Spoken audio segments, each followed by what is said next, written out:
Their business acumen is staggering.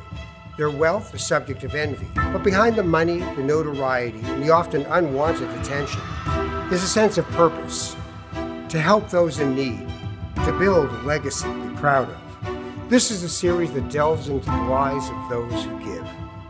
This is The Philanthropists.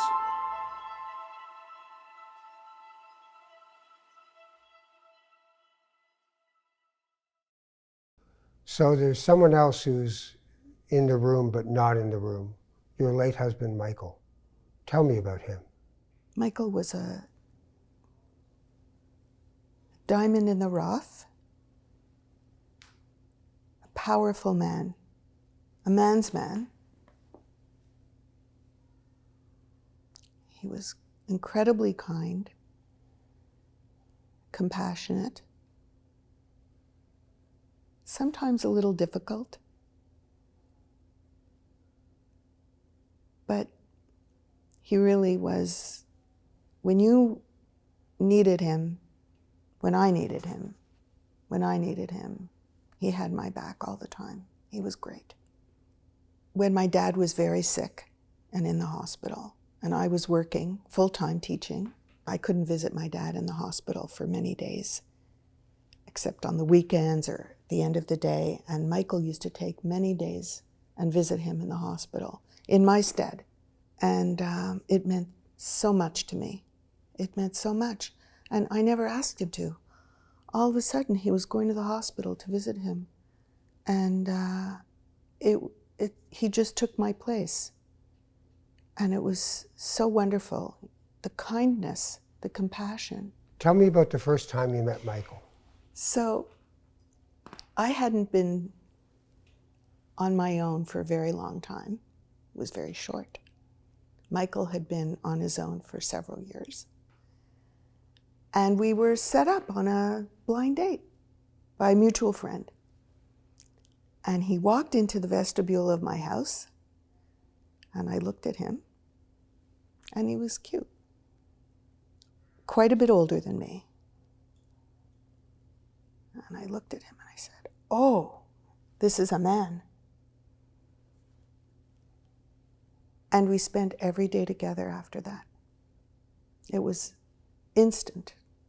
It's interesting. He came over every morning. I stopped going to the gym, and then I worked. It was just instant. He used to say, "Every pot has its cover." That was his expression. And that's the way it was. That's the way it was. So the relationship, it kind of sounds like boom. Yeah, and it stayed, we were married almost just 2 months shy of 25 years. And like every relationship, and every marriage, there are issues. But we had a very solid foundation. We knew we were each other's beshert, really. And how did giving work its way into the relationship? And what effect did it have on the relationship? Well, there was no real effect, except that we both came from families with solid Jewish backgrounds. He went to parochial school, Jewish parochial school, so did I. Our children both went to Jewish parochial schools, and going to those kinds of schools, you learn about Jewish tradition, about giving back to community, very important. And it was important in the house too. Michael was president of the elementary school that his daughter went to school. I worked for a cancer support group for many years after my dad passed away. And the children saw it. It was important for them. In terms of my children, my daughter, she lives in New York, works very hard, but still is involved in pro bono work that she does for 2 charities in New York. And my son's, his own profession is he's a physician, and that's his chosen profession. He doesn't have much time for, but they both know what it is to give. And it's important. It's like the Karen HaKayemet, the blue box, the National Fund box, which was always in school, to give the pennies, the quarters, the dollars, whatever you could. And it's important because, Sir Montefiore said,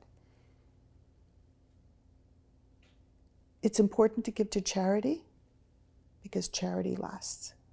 It builds something, not necessarily a building, which his name is on, but it builds something. It goes towards something. You never know if the money that you give towards research is going to give you that cure for Alzheimer's.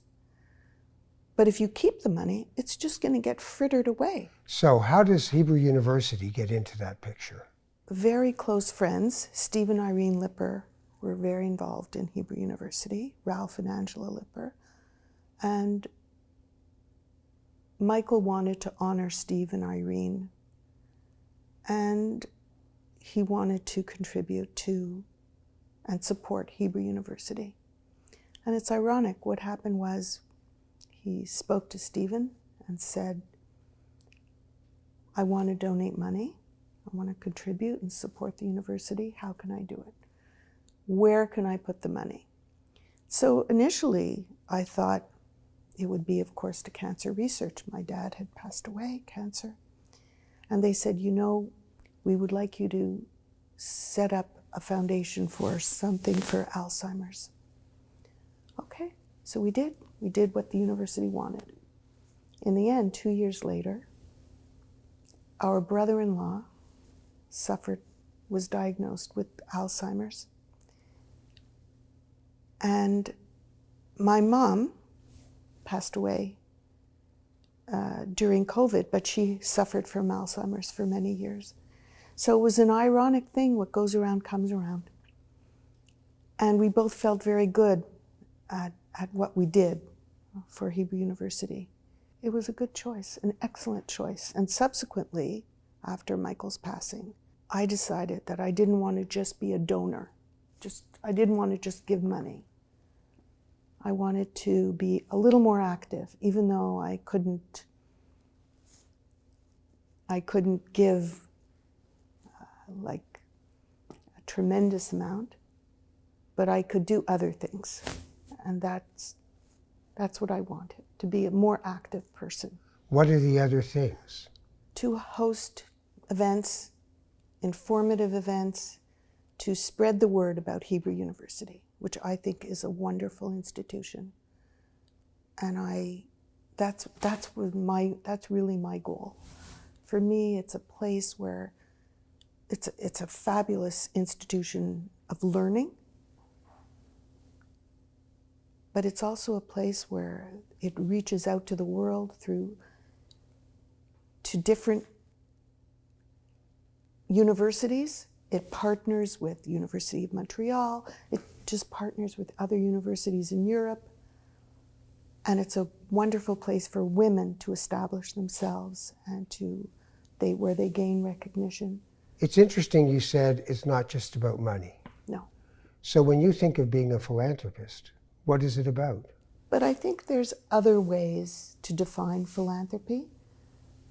It's giving of your mind, your soul, your time, your thought to help the world become a better place, like tikkun olam, to make this place, to make the world a better place.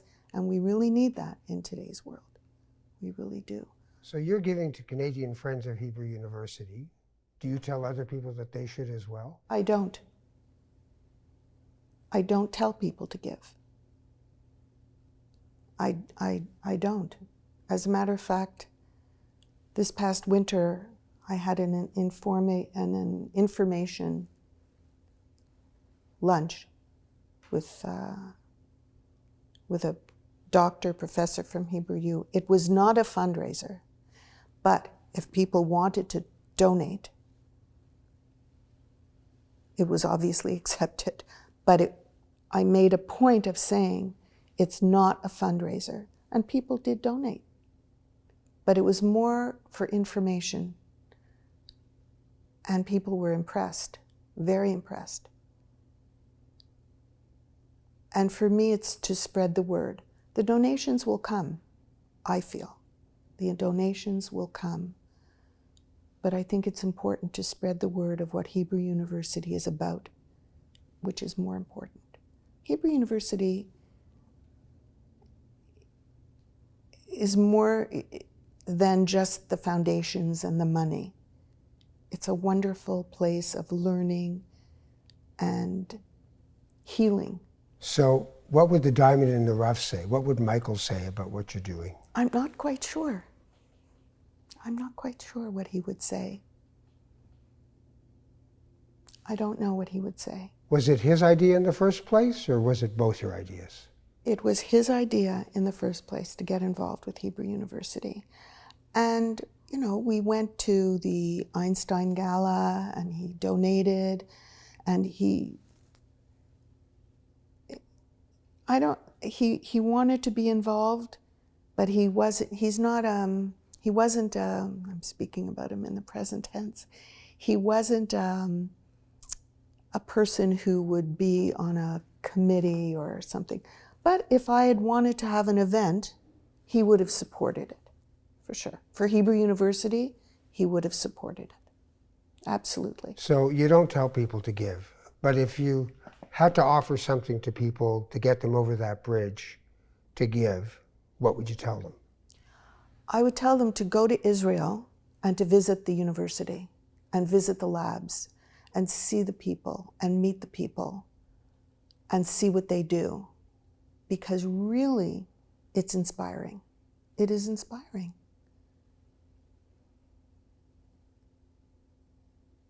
They do things there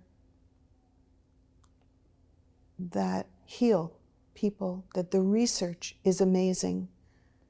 And that's what I would tell them to do.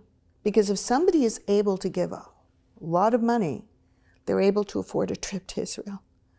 And if they're going to do it, then it's important for them to see what they're going to invest in. And I think that is a good way to inspire them, because it's very inspiring. Very inspiring. So what about people who don't have a lot of money? How do they fit in? Well, I would say, you know what? I'm going to give you an analogy. When I was a little girl, I went to Jewish school. And around Tu B'Shvat, we used to buy these trees. Some kids would come with all the trees, with the leaves. Each leaf was, I don't know, a few cents. And not everybody could fill a whole tree. So we would share the tree. So if you only could afford 30 cents of trees, another person would fill the other 30 cents. But there we have a whole tree. So we would have a sharing. I would say, you know what? If you can't give 50,000, but if you can give 500, it makes a difference. Because 500 from you, 500 or 150, whatever it is, it all adds up. It all adds up, and it all means something, because you give what is your capacity to give and your will to give. And it's important. It's important to support Hebrew University and Israel. Do any moments stand out for you in the process of giving to Hebrew University? Last year, I hosted an event where I had a professor speaking, and she was inspirational.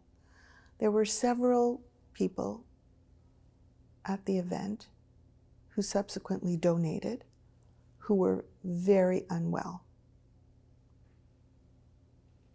And they were inspired. And because of being at the event, they got in touch with her. And one of the gentlemen, his daughter has subsequently come down with breast cancer, and he got in touch with her again. And she has been so incredibly supportive and wonderful, and has